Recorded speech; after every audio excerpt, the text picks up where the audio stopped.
gaas baan aad iyo aad u bogaadinaya halkan waxaan ku muxuu ahaa raaligelin ka bixiyay raaligelin weyn ka bixiyay runtii hadalkii ay saxaafadda siiyeen isagii agaasimaha Muuse Maxamed sida aad iyo aad buu mahadsanyo dhaqanka goobta caynkaas geela waxaan ku ninka geel tiraahay markuu waxaan ku hashag waxaan ku muxuu ahaa duqda ee hayska yeelatay ee geela seex dhashay ee de ol xumaatay ee duqda marka waxaan ku biyo lagu soo daayay la waraabinayo si uu ilowsiyo waxaan ku ri foolxumadeeda iyo hayskeeda inteeda si uu ilowsiyo ninka geel tiraahay wuxuu ilaadaa oo uu ugu tilmaamay inay geela seex dhashay quman quruxdii kaama qubanina awrka qoodhiye qaalmaha sida buu ilaadaa quman quruxdii kaama qubanina awrka qoodhiyo qaalmaha sida Muuse Maxamed sida iyo Cali Cabdi Gaas odayaashii wasaaradda waxbarashada waxa maanta bedelay caruurtoodii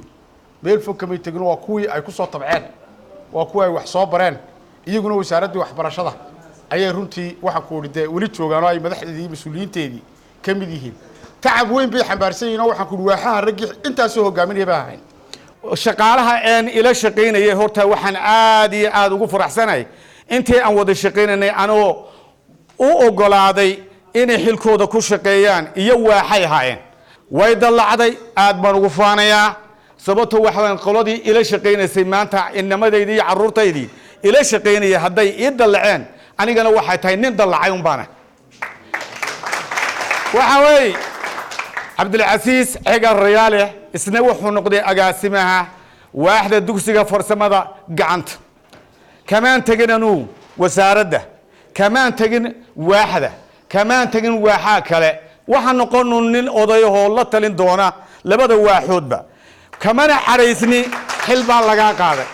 وحن نقول ما حنقيا عثمان وزيرك يسوى وزيرك وجوري كدير هذا حل إنه قاعدة حل لما قعبا سأنا وحويان ونقول تاني دينا يا وحنا نقول تاني دينا يا wasiirkii ugu horeeyay ee intaan meesha ka shaqeynayay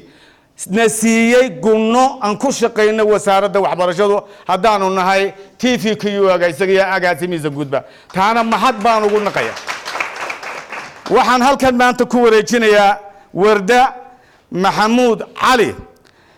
afar shaqaale technical staffs afarta technical staff oo iyadu ugu sareyso mudane wasiir iyo wasiir ku xigeen wixii alaaba iyo qalabaha een hayba gacantan ka saaray wassalaamu calaykum waraxmatullaahi wabarakaatuh waxaan leeyahay shaqaalaha iyo cidii aan la shaqeyn jiray ee hore oo ugu horeeyo Axmed Cumar Jimcaale ma aha markii koobaad ee department-kan la magacaabo meeshan laakiin intii aan joogay nasiib wanaag maalintan shaqada ka bilaabay wasaaradda waxbarashada ilaa hadda waxaan ka xasuustaa inaan 8 qaybood ama 8 waaxood aan ka soo shaqeeyay oo marba ka dambaysa kolba qayb leey magacaabayay waan uga mahad celinayaa agaasimaha guud iyo wasiirka wasaaradda waxbarashada iyo mas'uuliyiinta kaleba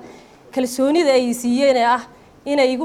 maamuusaan inaan noqdo agaasimaha waaxdaas waxaan rajaynayaa inaan ka soo bixi doono xilka ay magacaabeen ama ay igmadeen waxaan rajaynayaa inta aan karaankayga ah oo Ilaahay igu og yahay inaan qaban doono maanta oo ay taariikhdu tahay 29 bishii 7 2019 waxa wareejinaya oo amiin aan gacanta ka saaraya xafiis dhisan oo shaqaalihiis u dhawiin oo qalabaysan waxaan ku wareejinayaa gaari nooha oo 1396 waxa aan wareejinayaa 365 iskuul waxaan wareejinayaa 83 dugsi sare iyo inta kale dugsi oo saddexaad waxaan wareejinayaa macallimiin dhan 3611 oo ay yihiin 3298 lab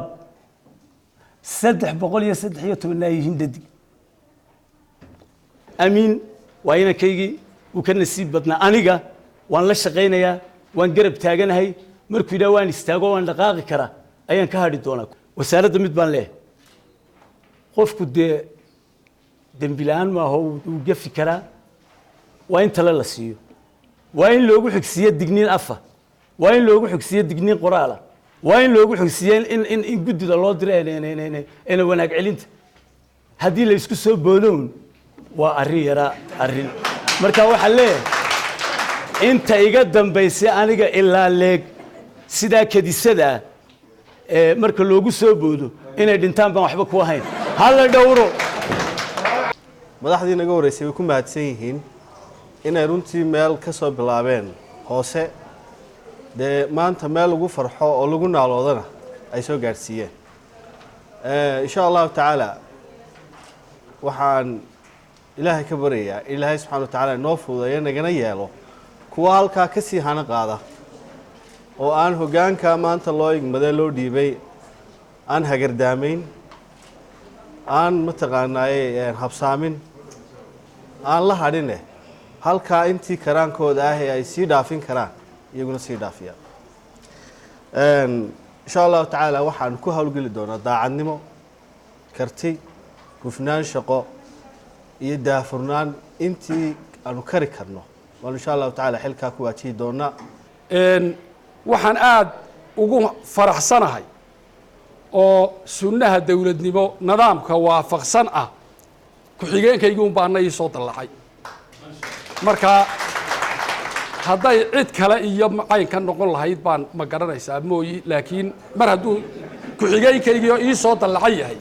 boqolkiiba boqol satisfy baan ku noqday markii warka la ii sheegay cabdirashiid oo ku-xigeenkaygii ahaayoo maanta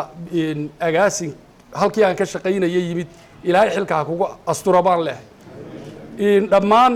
agaasimayaasha cusub ee meesha yimidna waxaan ku dardaaraya aan leehay nin weyne waa mustambeede maanta agaasinkaa iyo mas-uuliyaddaa laydiin magacaabay wax walba way idin soo waajihi doonaa caybaa idin soo waajihi dulqaad ogaada oo markaad meeshaas fadhido dulqaad dheeraada ayaa la idinka baahan yahay saxaafaddaa aanu warka siinay dee nin nin waxay halma seegi waayo way dhacday taana waxaan leeyahay apologize baanu ka bixin wasalaamu calaykum waraxmat ullahi wabarakaatu waaxda shaqaalaha cududda shaqaalaha ma aha waax aan ku cusubah waxaan ka soo shaqaynaya 9 sannadood 9kaas sannadood waxaan ka tirsanaa shaqaalaha dhowrkii sano u dambeeyeyna waxaan ka ahaa ku-xigeen waax maadartay igu cusub maaha ka horna sidaa afhayeenku sheegay de waxaan soo ahaa wasaaradda waxbarashada muddo ilaa 20 sannadood ayaan shaqaale dowladeed ahaa oo waxbarashada aan ka tirsanaa hadal dheer halkan ka odhan maayo laakiin waxaan idinka fadhiyaa waaxdaasi waa waax aada u ballaadhan ku dhowaad 7,000 oo shaqaale ah ayay maamushaa tallaabo kasta ay qaado waaxdaas waxay saameynaysaa si toos iyo si aan toos haynba shaqaalaha waa xil aada u culus waxaan idinka rajaynayaa in aad iigu ducaysaan sidii aan u gudan lahaa xilkaas gaar ahaan waxaan ka rajaynayaa waaxyaha xarunta dhexe in ay wada shaqayn dhow ay xafiiska ula shaqeeyaan marka qof xil laga qaado maaha micnaheedu waa cadaawad maaha laakiin cid kalena lagu tijaabiyaana kolay sunnaha dowladnimada ka mid saa inoo sheegay ciddii hanle doonaysa in dalacdana inta badan sifooyinka lagu dalaca waxay ka mid tahay qofku inuu si daacada u shaqeeyo inuu karti la yimaado iyo inuu dulqaad sameeyo mararka qaar waxaa laga yaabaa wixii aad doonaysa inay kaa yar raagaan marka dulqaadkuna runtii waa muhiim si guud shaqaalaha waxaan ugu bogaadinayaa sanad dugsiyeedkii cusbaa waa inoo bilaabmaya waxay gaarka u qosaysiyo guud ahaan shaqaalaha waxaan doonaynaa inaynu dardar fara badan gelino sanadkan si arday fara badan iskuulada loo qoro waxbarashadeena waxbarasho tayo loo noqoto bahda waxbarashada haddaynu nahay inagu waxaa inaga mamnuuca markaa siyaasadda manihi inagu xisbi siyaasadeed iyo institution siyaasadeed manihin dhammaanteena horta waa one team inay noqonaa fiican marka institution laga wada shaqaynaya waktiga ugu badaneed shaqada joogto iyo waktigaad gurigaaga joogto waxaa badan waktigaad shaqada joogto marka qofka aad la joogtay wasaaradda aad la joogto ama aad shaqada la joogto inaad u aragta marka qof saaxiibkaaya ama walaalkaaya oo aanad cuqdad iyo xumaan iyo midna u qaadan waxaan rajaynayaa wada shaqeyn wanaagsan odayaashaa la sheegayna kule wasaaradday ka mid yihiin wax dhibaataa iyo wax mushkiladoo jirtaana ma jirto waxaan noo rajaynayaa shaqo wanaag iyo wasaaraddu ay noqoto markaa wasaarad muraayad iyo model oo ah markaa wasaaradaha kale ee institutionada qaranka ilaa 50 kun oo arday cusub baan doonay sanadkan inaan iskuulada qorno marka taasi dadaal fara badan bay nooga baahan tahay waxay nooga baahan tahay markaa dardargelin bay nooga baahan tahay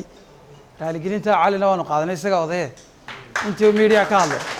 si wanaagsan baan u qaadanay aad iyo aad baa mahadsantihiin wassalaamu calaykum waraxmatullahi wabarakaatu waxaa kaliya aan u kacay in kuwa shaqada laga nasiyeyna aan u mahadnaqoon u tahniyadeeyo waxay waddankan ay soo qabteen qarankan hawshay u soo qabteen iyo wanaagay